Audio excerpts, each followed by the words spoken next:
Hello and welcome to the Vidyarthi classes.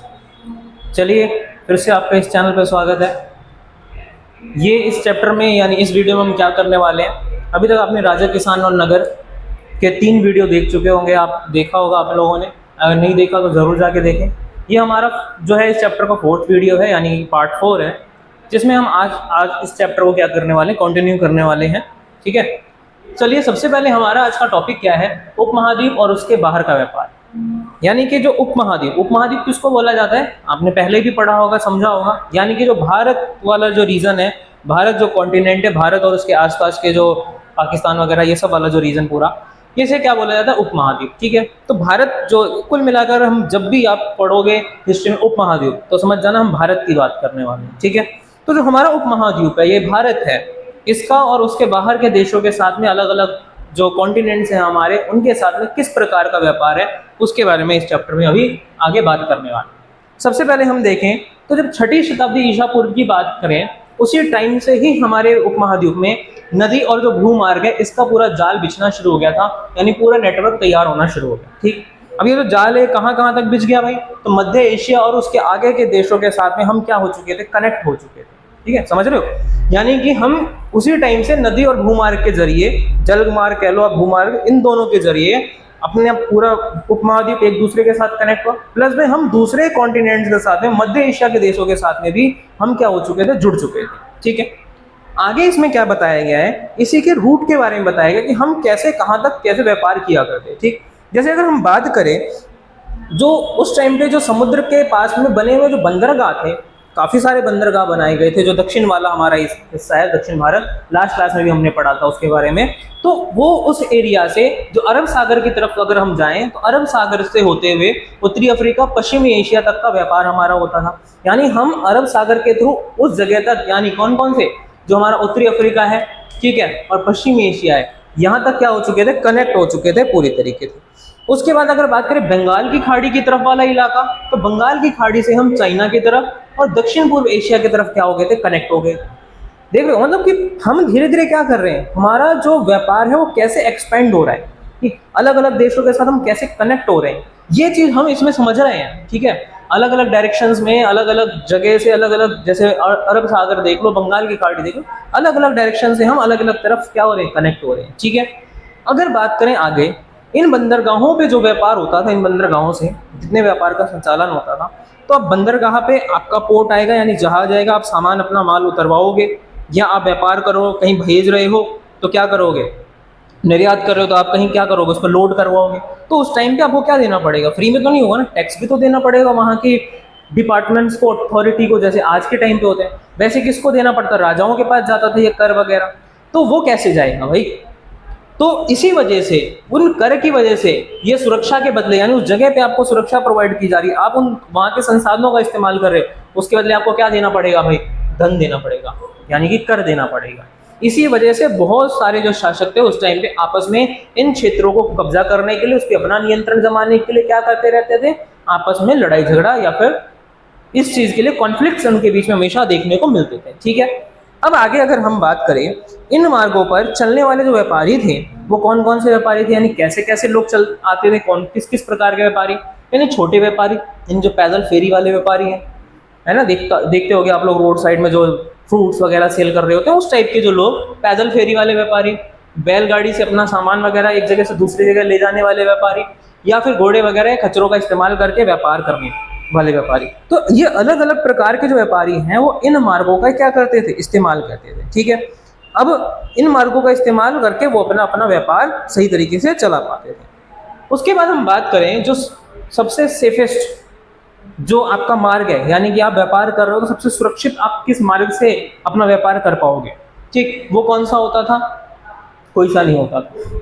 ठीक है, वो तो कौन सा होगा, भूमार्ग होगा, यानी आप भूमार्ग से जा सकते हो, रास्ते में सिक्योरिटी आपको मिलेगी, आप वहां से जा सकते हो।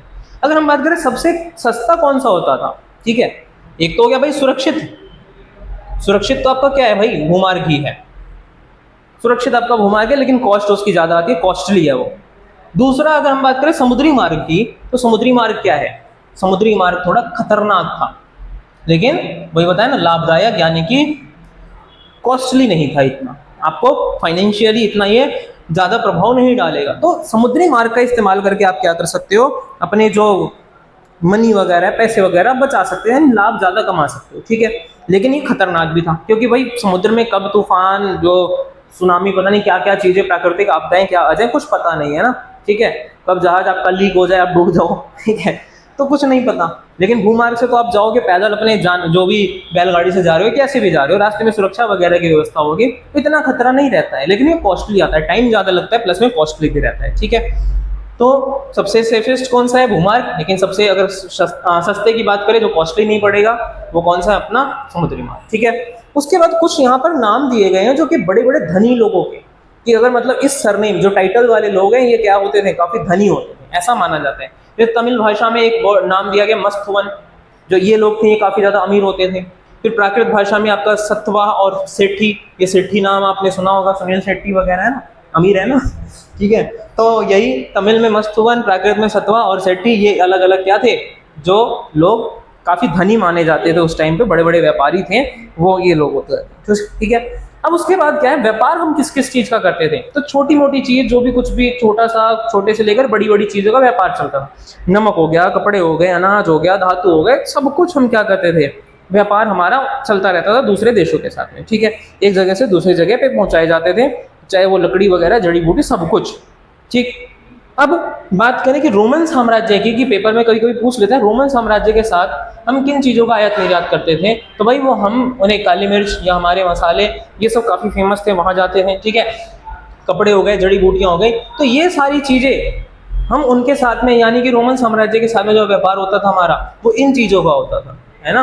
आपने पिछले क्लास में यानी 11th में पढ़ा होगा, सेकंड चैप्टर, ठीक है, रोमन साम्राज्य वाला, 3 महाद्वीप फैला साम्राज्य, कि कैसे उसमें, यानी कि उनका जो इसी टाइम पीरियड के आसपास 27 ईस्वी के आसपास से लेकर कब तक चला, 7वीं शताब्दी तक का टाइम पीरियड था, है ना। तो उसी टाइम पे रोमन साम्राज्य में हम उनके साथ में इस तरीके के व्यापार करते हैं, ठीक। अब ये पता कैसे चला कि हम उनके साथ में व्यापार करते थे, क्योंकि वहाँ के जो बहुत सारे सिक्के हैं, कॉइन्स हैं, वो हमें कहाँ से प्राप्त हुए हैं, तो दक्षिण भारत के हिस्सों से प्राप्त हुए हैं, ठीक है। तो इसी से हमें पता चलता है कि हम उनको क्या करते थे, अपने यहाँ से सामान भेजते थे, और सामान के बदले हमें क्या देंगे, तो ही सिक्के भेजेंगे। तो यही पूरा व्यापार का, हाँ, यानी कि हमारा कैसे दूसरे देशों के साथ में व्यापार चलता रहता था, ठीक है। आगे क्या है, सिक्के और राजा यानी कि अब बात करते हैं सिक्कों की, कि कौन कौन से सिक्के कैसे कैसे जारी किए गए, ठीक है। तो इसको समझते हैं। जब व्यापार की हम बात कर रहे थे अभी, यानी कि आप व्यापार कर रहे हैं, मैंने आपको बताया कि रोमन साम्राज्य के जो सिक्के थे बहुत सारे, वो हमें कहाँ, दक्षिण भारत में देखने को मिले। तो इन व्यापारों में किसका इस्तेमाल किया जाने लगा, सिक्कों का इस्तेमाल किया जाना, ठीक है। यानी विनिमय प्रणाली अब कैसे हो गई, आसान हो गई। जब आप क्या करोगे, सिक्कों का इस्तेमाल करने लगोगे, चांदी और तांबे के सिक्के, ठीक है, जिसे चांदी और तांबे के सिक्कों क्या बोलते थे, आहत सिक्के बोलते थे, ठीक है, क्या बोलते थे, आहत सिक्के। तो जब आहत सिक्कों का इस्तेमाल होने लगा, ठीक, तो इसी तरीके से क्या होता है यहाँ पर, कि जो अलग अलग समय में क्या किए गए, अलग अलग सिक्के जारी किए गए और उसका प्रयोग किया गया, ठीक है। अगर जब उपमहाद्वीप में जब इन लोगों ने सिक्कों के खोजने की कोशिश की, यानी अलग अलग जगहों से खुदाई वगैरह की, वहाँ पे जो सिक्के इनको मिले हैं, तो उनमें उन सिक्कों के बारे में, कब कौन से राजा ने कौन से सिक्के जारी किए होंगे, इसके बारे में पता चलता है, ठीक है। तो सबसे पहली बात आती है कि सिक्के जारी करते कौन होंगे। तो सबसे पहले अगर बात करें तो सिक्के जारी करने वाले कौन हो सकते हैं, राजा हो सकता है ना। तो सिक्के तो राजा ही जारी करेगा मेनली। तो जो साम्राज्य में अलग अलग क्षेत्रों में जो सिक्के जारी किए जाते थे, वो किसके द्वारा किए जाते थे, राजा के द्वारा, ठीक। लेकिन कहीं कहीं पे देखा गया है, कुछ व्यापारी जो होते थे, धनपति होते थे या आम नागरिक होते थे, वो भी कुछ अपने सिक्के जारी किया करते थे, ठीक है। अब कुछ आहत सिक्के मिले जो चांदी और तांबे के, उन पे कुछ प्रतीक बने हुए हैं। उन प्रतीकों को देखने के बाद, समझने के बाद, इतिहासकारों ने ये निष्कर्ष निकाला कि जो सिक्के जारी किए गए होंगे, किसके द्वारा किए गए होंगे, तो मौर्य वंश के लोगों के द्वारा किए गए होंगे, मौर्य वंश के शासकों के द्वारा किए गए होंगे। तो ये आहत सिक्कों के बारे में यहाँ पर पता चलता है। अगर बात करें कि सबसे पहले ऐसे सिक्के जिस पे प्रतिमा बनी हो, किसी की फोटो मूर्ति बनी हो, उसका नाम लिखा हो, है ना, प्रतिमा और नाम वाले जो सिक्के सबसे पहले जारी किए गए होंगे, वो किसके द्वारा किए गए, तो हिंद यूनानी शासकों के द्वारा किए। कब, 2री शताब्दी ईसा पूर्व में, ठीक है, 2nd सेंचुरी BCE में ये जारी किए गए थे। जिस सिक्कों पर क्या होते थे, फोटो बनी होती थी, चित्र बना होता था किसी का, ठीक, और साथ में उसका नाम लिखा होता था। तो ये कौन से शासक थे? जो हिंद यूनानी शासक थे, इन्होंने सबसे पहले जारी किया था। जो कहाँ से आए थे? तो उत्तर पश्चिमी क्षेत्र से यहाँ पर आके इन्होंने नियंत्रण स्थापित किया था। ठीक है, अब बात करें कि हम सोने के सिक्कों की, भाई सोने के सिक्के सबसे पहले किसने जारी किए? तो हमें यहाँ पर देखने को मिलता है कि कुषाण राजाओं के द्वारा प्रथम शताब्दी में क्या होता है, सोने के सिक्के जारी किए जाते हैं। ठीक है, यानी कुषाण राजाओं ने क्या किया, प्रथम शताब्दी में सोने के सिक्के जारी किए। अब ये जो सोने के सिक्के थे ये कैसे थे? तो रोमन साम्राज्य और ईरान का जो पार्थियन शासक था वो जिस प्रकार के सिक्के जारी करते थे, यानी वेट, वजन और शेप, आकार उस सिक्कों का, वैसा ही आकार और शेप किसका होता था? कुषाण राजाओं के द्वारा जारी किए गए सोने के सिक्कों का। ठीक है, तो ये हमें पता चला किसका है, सोने के सिक्कों के बारे में। अब ये बताओ, सोने के सिक्के का इस्तेमाल किसके लिए किया जाएगा? क्या मुझे 1 रुपए की टॉफी खरीदने जानी है, सोने के सिक्के लेके जाऊंगा? नहीं ना, कुछ कीमती चीज खरीदना हो मुझे, ठीक है, तो मैं सोना का इस्तेमाल कर सकता हूँ, गोल्ड का इस्तेमाल कर सकता हूँ, है ना। तो सोने के सिक्कों का इस्तेमाल किसके लिए होता था भाई? तो बहुमूल्य वस्तुओं को खरीदने के लिए। ठीक है, तो यहाँ पर ये बताया गया कि सोने के सिक्के सबसे पहले किसने जारी किए होंगे? तो प्रथम शताब्दी में कुषाण राजाओं ने सोने के सिक्के जारी किए। ये सिक्कों का इस्तेमाल कैसे किया जाता रहा होगा? तो बहुमूल्य वस्तुओं को खरीदने के लिए इसका इस्तेमाल करते होंगे। ठीक है, जो लग्जरी चीजें हैं उनको खरीदने के लिए इस्तेमाल किया गया होगा। ठीक, और उत्तर और मध्य भारत का जो क्षेत्र है वहां पर इस तरीके के सिक्के बहुत ज्यादा मात्रा में देखने को मिले हैं। ठीक है, समझ गए इतना? चलिए, अगर हम बात करें दक्षिण भारत की, जैसे मैंने अभी भी बताया थोड़ी देर पहले भी कि दक्षिण भारत में हमें रोमन सिक्के मिले। ठीक है, यानी कि रोमन साम्राज्य के साथ हमारा व्यापार चलता था, उस व्यापार के बदले, उस सामानों के बदले वो हमें क्या देता था भाई? सिक्के भेजा करता था। तो ऐसे ही बहुत सारे सिक्के हमें वहां पर कहां पर देखने को मिलते हैं? दक्षिण भारत में देखने को मिलते हैं। इससे यही पता चलता है हमारा जो व्यापार था वो एक पर्टिकुलर टेरिटरी, एक क्षेत्र के अंदर नहीं होता था, हम बाहर के देशों के साथ भी व्यापार अपना करते थे। ठीक है, अब बात करें पंजाब और हरियाणा की, वहां पर शासक था कौन? योद्धे वंश के शासक थे। योद्धे का मतलब क्या होता है? योद्धा। ठीक है, तो योद्धे वंश का शासक था, उन लोगों ने तांबे के सिक्के जारी किए थे। ठीक है, तो पंजाब और हरियाणा वाले क्षेत्रों में तांबे के बहुत सारे हजारों सिक्के वहां पर हमें देखने को मिले हैं, इतिहासकारों ने निकाला है। ठीक है, अब बात करें सोने के जो सबसे भव्य सिक्के किसने जारी किए होंगे? ये माना जाता है जो गुप्त शासक थे, गुप्त वंश के जो लोग थे, जो शासक थे, उन लोगों ने सबसे सुंदर, सबसे भव्य सिक्के किसने जारी किए थे? तो गुप्त शासकों ने ये जारी किए थे। ठीक है, समझ गए इतना? पक्का? और जो सबसे शुद्ध, सबसे अच्छी क्वालिटी का जो सोने के सिक्के होते थे वो किसके होते थे? कुषाण राजाओं के या गुप्त शासकों के? ये होते थे गुप्त शासकों। ठीक है, प्योरिटी की बात करें गोल्ड सिक्कों की, तो सबसे प्योर किसका होता था? गुप्त शासकों का प्योर होता। ठीक है, समझ गए? पक्का? कोई डाउट? चलिए, इन सिक्कों के माध्यम से अब क्या कर सकते हैं हम? दूर देशों से व्यापार वगैरह किया जा सकता था। ठीक है, और उससे व्यापार करेंगे दूर देशों के साथ में तो उससे फायदा भी अपने को होगा। ठीक है, तो इस तरीके के सिक्के हमें मिले। अब बात करें कुछ मूल बातें, यानी कि अभी तक हमने इस चैप्टर में जो पढ़ा, राजाओं के बारे में, सिक्कों के बारे में, व्यापार के बारे में, बहुत कुछ पढ़ा इस चैप्टर में। ठीक है, अब यहाँ इस चैप्टर से रिलेटेड कुछ चीज़ों को और जानना बाकी है। ठीक है, जिसमें हम क्या जानेंगे, कुछ मूल बातें हमारे सामने निकल कर आती हैं इस चैप्टर को पढ़ने के बाद, कि जो अभिलेख हैं, जिन अभिलेखों के जरिए हमें ये चैप्टर देखने को मिल रहे हैं, अभिलेखों का इस्तेमाल करके, उनको ट्रांसलेट करके ये चैप्टर के बारे में जो कहानियाँ, स्टोरीज वगैरह रही होंगी, क्या घटनाएं घटी होंगी, वो हमारे सामने प्रस्तुत किया गया। तो क्या वो अभिलेखों का अर्थ निकालना कैसे जाता होगा उनके द्वारा, यानी इतिहासकारों के द्वारा, ये सबसे पहले जानना चाहिए, है ना, कि जो अभिलेख हैं उनका अर्थ कैसे निकाला जाता है। दूसरा, अभी तक जो हम सारी बातें करते आ रहे हैं, उसके अलावा अभिलेखों के जो अंश है उनके बारे में अध्ययन भी कर रहे थे। ठीक है, अभिलेखों के बारे में पढ़ रहे थे कि अभिलेखों से ये जानकारी मिले, यहाँ से अभिलेख मिले, वहाँ से अभिलेख मिले। तो इतिहासकार जो हैं, इनसे, इन अभिलेखों पर क्या लिखा है पता कैसे करते होंगे, ये चीज़ जानने वाली बात है ना। चलिए, अब इसके पहले आगे हम चलते हैं, जिसमें हम इन क्वेश्चंस के, इन सवालों के जवाबों को ढूंढने की कोशिश करते हैं। चलिए, अब आगे बात करते हैं ब्राह्मी लिपि का अध्ययन कैसे किया गया। ठीक है, और उसके बाद जानेंगे कि खरोष्ठी लिपि का अध्ययन कैसे किया गया। तो जो सबसे पहले हम बात करेंगे इसकी, ब्राह्मी लिपि की बात करें, तो जो ब्राह्मी लिपि है, यानी कि क्या किया गया इसका अध्ययन करने के लिए, इसको समझने के लिए, जो आज के समय की जो हमारी लिपियां हैं, ठीक, यानी कि जो भारतीय जो भाषा है उनमें जो लिपियों का इस्तेमाल किया जाता है, वो सारी कहाँ से निकल कर आई हैं, वो लिपियाँ कहाँ से निकल कर आई हैं, ऐसा माना जाता है कि वो सारी लिपियों का जो मेन जो रीज़न है जहाँ से ये लिपियाँ निकल कर आई हैं, जिसका इस्तेमाल किया जा रहा है, वो है ब्राह्मी लिपि। यानी ब्राह्मी लिपि से ही हमने ये सारी लिपियों को निकाला है, ठीक है। अब जो ब्राह्मी लिपि है उसका इस्तेमाल कौन करता था, तो यहाँ पता चला है हमें कि जो अशोक है वही सबसे पहले क्या करता था, ब्राह्मी लिपि का उपयोग जो है वो किया करता था, ठीक है।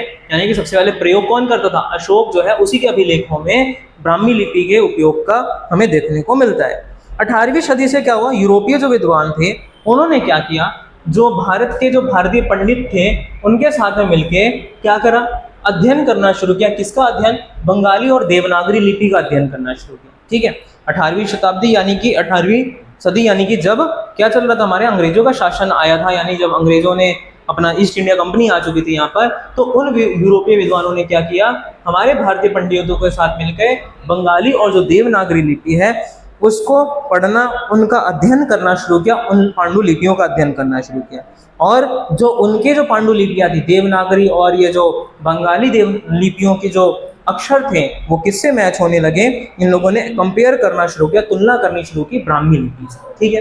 तो जब ब्राह्मी लिपि से इन्होंने तुलना शुरू कर दी, तब यहाँ अनुमान लगाया गया कि शुरुआत में ये जो भाषा है, यानी कि जो ब्राह्मी लिपि में जो बातें लिखी गई हैं वो शुरुआत में कौन सी भाषा का इस्तेमाल करते होंगे, संस्कृत। लेकिन बाद में इन्होंने अंदाजा लगाया नहीं, संस्कृत का तो इस्तेमाल नहीं होता होगा, प्राकृत भाषा का इस्तेमाल करते होंगे, ठीक है।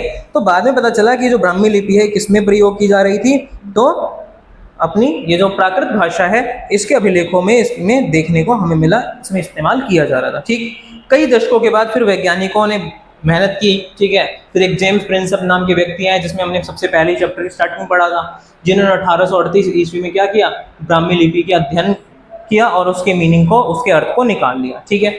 अब बात करते हैं खरोष्ठी लिपि के अध्ययन को, यानी खरोष्ठी लिपि के बारे में कैसे पता चला, यानी उसको कैसे समझा गया। तो जो हिंद यूनानी शासक है, ठीक है, यानी कि इससे थोड़ा सा डिफरेंट है इसकी कहानी।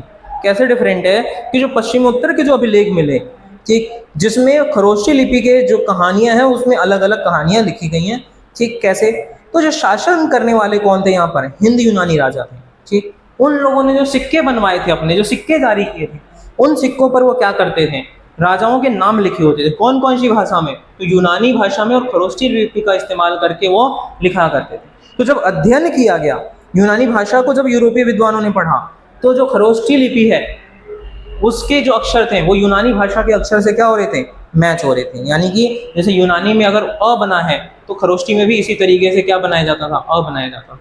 इससे इन्हें पता चला कि ये इस्तेमाल किया जाता था उन लोगों के द्वारा, ठीक है।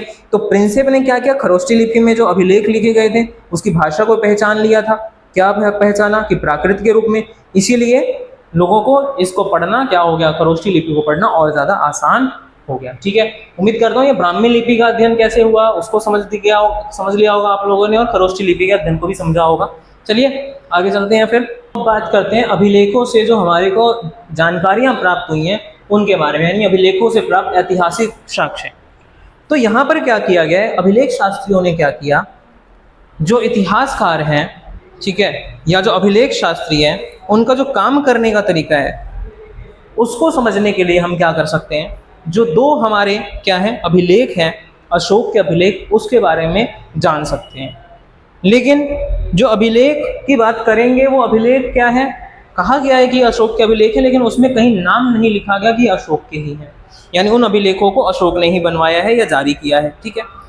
उसमें किसका इस्तेमाल किया, जो अशोक के द्वारा जो उपाधियां क्या की जाती, धारण की जाती थी, जो उपाधियां मिली थी उनको, उसके उपाधियों को इस्तेमाल यहाँ पर किया गया है, ठीक है। जैसे कुछ वर्ड है, देवनापिय, देवनापिय का मतलब यहाँ पर बताया गया देवताओं का प्रिय, फिर है प्रियदर्शी यानी देखने में सुंदर। तो ये कुछ वर्ड्स का इस्तेमाल किया गया किसके द्वारा, उनके उपाधियों को लेकर, यानी उनके द्वारा इस्तेमाल किया गया। अब अशोक का नाम जो है अन्य अभिलेखों में मिलता है जिसमें उनकी उपाधियां भी लिखी हैं, ठीक है। इसी प्रकार से उपाधियां लिखी हुई मिली हैं दूसरे अभिलेखों में जहां पर उनका नाम भी लिखा है, लेकिन इन अभिलेखों में उनका नाम भी नहीं मिलता। इन अभिलेखों का जब परीक्षण करा गया तो अभिलेख शास्त्रियों को ये पता चला कि जो किस तरीके से ये जो अभिलेख है उसके टॉपिक्स क्या है, विषय क्या है, कौन से तरीके से लिखा जाता है, उसकी शैली क्या है, कौन सी भाषा में लिखे गए हैं, और फिर जो इसमें पुरालिपि विज्ञान है उसमें क्या क्या समानता है इसको देखा जाता है, ठीक। और इस निष्कर्ष पे पहुंचे कि ये जो अभिलेख है वो किसी एक ही शासक के द्वारा बनवाया गया होगा। यानी कई सारे अभिलेखों का अध्ययन किया गया, ठीक है, जिनमें नाम नहीं लिखे हुए किसके, अशोक के।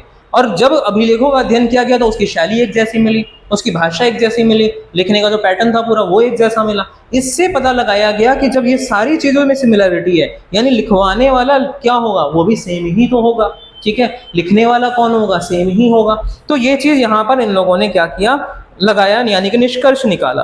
अशोक ने अपने अभिलेखों में कहा उनसे पहले के शासक आए, उन्होंने रिपोर्ट एकत्र करने की व्यवस्था नहीं की। यानी अशोक के बारे में पता चलता है कि अशोक से पहले के जो शासक थे वो रिपोर्ट वगैरह इकट्ठी नहीं करवाते थे, ठीक है, लेकिन अशोक क्या करता, रिपोर्ट इकट्ठी करवाता था, ठीक है। इतिहासकार जो है उनको बार बार अभिलेखों में जो लिखे गए जो कथन है उनका परीक्षण करना पड़ता है, ठीक, ताकि उनको समझ में आ सके कि उसमें लिखा क्या है, जो लिखा है वो सही लिखा है या गलत लिखा है। क्योंकि अलग अलग अभिलेखों को पढ़ेंगे, मान लो मैंने एक अभिलेख आज पढ़ा उसमें कोई बात लिखी गई थी, कल दूसरा अभिलेख पढ़ा उसमें कुछ बात लिखी गई थी, हो सकता है दोनों में कुछ सेम बात लिखी हो। कंफर्म करने के लिए मुझे ये वाली लिपि या अभिलेख दोबारा पढ़नी पड़ेगी, है ना। तो यही तरीका होता था क्या, अभिलेख शास्त्रियों का, बार बार इनको परीक्षण करना पड़ता था, बार बार इनको पढ़ना पड़ता था, समझना पड़ता था कि जो लिखा है क्या सच में वो सही लिखा है या फिर कुछ उसमें गलत भी लिखा हुआ है, ठीक है। तो ये चीज यहाँ पर आता है, या फिर कोई बढ़ा चढ़ा कर लिखा हुआ है, ये चीजें वो देखते थे। तो हमने देखा क्या कि कई बार क्या होता था, इन अभिलेखों में वर्ड्स के साथ में ब्रैकेट में उसकी मीनिंग लिखी होती है, ठीक है। जैसे कि अगले टॉपिक में मैंने लिखा है ना, सील का मतलब लिमिटेशंस। उसी प्रकार से जो अभिलेख होते थे उसमें जो शब्दों का इस्तेमाल होता था, तो मुश्किल शब्दों के साथ में उसके ब्रैकेट में क्या लिखे थे, मीनिंग वगैरह भी लिखे जाते थे, ठीक है।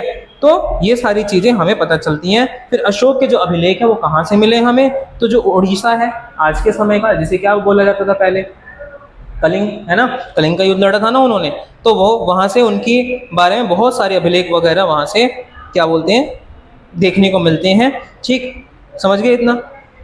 चलिए अब आगे क्या है, अभिलेख साक्ष्य की सील यानी कि लिमिटेशंस। इससे पहले इसमें एक और बात बताई गई कि जो अशोक के अभिलेख हैं जो कि उड़ीसा से प्राप्त हुए हैं, उसमें उनके जो दुख है, उनकी जो जब युद्ध लड़ा उन्होंने कलिंग का, तो उसके बाद हमने पढ़ा था ना, मैंने बताया था कि वो बहुत ज़्यादा दुखी हो गए थे, निराश हो गए थे कि अब इतना खून खराबा नहीं करना, युद्ध करना छोड़ देते हैं। तो ये सारी बातें वहाँ पर हमें देखने को नहीं मिलती उनके अभिलेखों में कि ऐसा भी उनके साथ कुछ हुआ था, ठीक है। तो ये था इसमें। चलिए अब बात करते हैं अभिलेख साक्ष्य की सील, यानी कि अभिलेखों के कुछ लिमिटेशंस भी है। जैसे हमने देखा सारी जानकारियां तो हमें अभिलेखों से नहीं मिल सकती ना, कुछ जानकारियां भी मिल सकती हैं, सारी नहीं मिलेंगी, ठीक। तो कैसे, तो जैसे हमने ऊपर अभी देखा कि इसमें कुछ लिमिटेशंस होती है, तकनीकी सीमा होती है। जैसे क्या तकनीकी सीमा होती है भाई, कुछ अभिलेख टूट गए होंगे, टुकड़े मिले होंगे हमें उन्हें, तो कुछ बातें मिली अधूरी, कुछ बातें नहीं मिली, तो अब अंदाजा ही तो लगाया जा सकता है। हो सकता है अभिलेख पूरा मिला हो लेकिन कुछ वर्ड क्या हो गए हों, नष्ट हो गए हों, मिट गए हों। जैसे आप नोटबुक पे लिखते हैं, आज 2-4 साल बाद वो नोटबुक उठाएं तो वर्ड्स क्या होते हैं, ब्लर हो जाते हैं या मिट जाते हैं, है ना। अगर प्रिंट आउट आपके पास है तो 2-4 साल के बाद वो प्रिंट आउट क्या हो जाएगा, धीरे धीरे मिटने लगेगा। तो यही तो यहाँ भी तो हो सकता है ना, अभिलेख नष्ट भी तो हो सकते हैं, अक्षर भी तो लुप्त हो सकते हैं। तो सारी जानकारियां क्या हमें अभिलेखों से मिल सकती है क्या, नहीं ना। तो यही चीज यहाँ पर बताई जा रही है, ठीक है। उसके बाद अगर कई हजार अभिलेख मिले हमें लेकिन सभी का मीनिंग भी नहीं निकाल सकते, सबका अर्थ तो नहीं निकाल सकते, हम सब लेकर तो बैठेंगे नहीं पढ़ने के लिए, ठीक है, या सभी को तो प्रकाशित नहीं करेंगे, पब्लिश नहीं करेंगे कि चलो इसको पब्लिश कर देते हैं, आराम से बैठ के इसकी स्टडी करते रहेंगे, ठीक है, या उसका ट्रांसलेशन भी सबका नहीं किया जा सकता। तो यही है, उन्हें हम क्या कर सकते हैं, या ये लिमिटेशंस है, सब कुछ नहीं पढ़ सकते हम, ये सारे अभिलेखों को नहीं देख सकते, ठीक है। उसके बाद क्या बताया जा रहा है कि जो अभिलेख हमारे पास उपलब्ध हैं उसमें से वो बहुत सारे अभिलेख रहे होंगे, उसी में से कुछ ही अभी हमारे पास बचे हुए हैं, ठीक है। लाखों अभिलेख होंगे तो उसमें से 1000 अभिलेख बचे हुए, ये चीज बताई जा रही है, ठीक है, क्योंकि बहुत सारे लोग जो अभिलेख है क्या हो गए होंगे, नष्ट हो गए होंगे, है ना। तो जो अभिलेख नष्ट हो गए तो हो गए भाई, हमारे पास क्या बचे, बहुत कम बचे हैं। तो सारी जानकारी हमें अभिलेखों से नहीं मिल सकती। उसके बाद जो एक और समस्या यहाँ पर आती है कि जैसे राजनीतिक और आर्थिक रूप से जो हम आज के समय में इम्पोर्टेंट चीज़ें मानते हैं, जिन चीज़ों को आज हम राजनीतिक रूप से या आर्थिक रूप से इम्पोर्टेंट मानते हैं, वो ज़रूरी नहीं कि उस टाइम पे भी वो इम्पोर्टेंट रही हो, उनकी बातें भी उसमें मिले। जैसे कि हम बात करें अभी की कि जो दैनिक दिनचर्या है, डेली लाइफ है लोगों की, जो कृषि है, किसान है, उनके बारे में बात करें, खेती के बारे में बात करें, तो ये सारे लोगों के सुख दुख के बारे में अभिलेखों में मिलेगा क्या, नहीं। सारी बातें तो नहीं लिखी हो सकती। जैसे हमने अभी पढ़ा था ना इसी चैप्टर में कि राजा की जो छवि थी वो प्रजा के बीच में कैसी थी, है ना। राजा जो था वो प्रजा के बीच में उसकी छवि कैसी थी, तो कैसे पता चला हमें छवि कैसी थी? कहानियों का इस्तेमाल करना पड़ा। क्यों? अभिलेख तो मिलेंगे नहीं ना इन चीज़ों के बारे में, तो वही यहाँ पर बताया जा रहा है कि रोज़मर्रा की ज़िंदगी के बारे में अभिलेख हमें नहीं मिलते। तो अभिलेख जो है वो किसके बारे में लिखे जाते थे? कुछ बड़े बड़े अवसरों के बारे में, कुछ अच्छी इंपॉर्टेंट चीज़ हुई हो उसके बारे में लिखवाया जाता था। प्लस ये वही लोग लिखवाते थे जो राजा वगैरह होते थे वो, और विचार उसमें किसके होंगे? उन्हीं के होंगे। इसीलिए हमेशा हम सिर्फ उन्हीं विचारों को सही नहीं मान सकते, उनके अलावा उस समय के समाज के विचार कुछ अलग भी रहे होंगे। पढ़ा था ना कि राजा अभिलेख लिखवा सकता है लेकिन प्रजा तो नहीं लिखवा पा रही ना, वो नहीं लिखवा पा रही तो उनके विचार हमारे सामने नहीं आ पा रहे। तो वही यही है, एक ही के विचार हमारे सामने आ सकते हैं, सबके विचार अभिलेखों से हमारे सामने नहीं आ सकते हैं। ठीक है, तो इसीलिए जो राजनीतिक या आर्थिक इतिहास हम आज के समय में क्या मानते हैं, इंपॉर्टेंट मानते हैं, वो अभिलेख शास्त्र से हमें नहीं मिलते। ठीक है, यानी सारी जानकारी अभिलेखों से नहीं मिलती। ठीक है, समझ में आया? उम्मीद करता हूँ ये चैप्टर आपको समझ में आया होगा। ये चैप्टर यहीं पे खत्म होता है। ठीक है, इस चैप्टर में हमने, ये पार्ट 4 था इस वीडियो का, इस चैप्टर का सॉरी, और इससे पहले हमने 3 पार्ट कवर कर चुके हैं हम। वो तीनों पार्ट अगर आपने ना देखा हो तो ज़रूर देखें, ये वाला पार्ट भी देख लिए। ठीक है, और जो भी कुछ डाउट हो आप कमेंट करके पूछ सकते हैं। ठीक है, सजेशन हो वो भी आप कमेंट कर सकते हैं। अपने फ्रेंड्स के साथ में, दोस्तों के साथ में ज़रूर शेयर करें। ठीक है, और ये सारी जो चीज़ें बोर्ड पे लिखी हुई आपको मिल जाती है तो नोट्स बनाने के लिए भी आपके लिए आसान है ये। ठीक है, प्लस में कोशिश करेंगे कि प्रिंट वाले जो नोट्स है, प्रिंट आउट्स जो हैं वो भी आपको क्या कर दिए जाएँ, दे दिए जाएँ। यानी कि कैसे दे दिए जाएँ, तो शेयर लिंक वगैरह शेयर कर दिए जाएंगे। ठीक है, समझ गए इतना? पक्का? कोई डाउट नहीं ना? चलिए फिर मिलते हैं अगले वीडियो में, तब तक के लिए गुड बाय।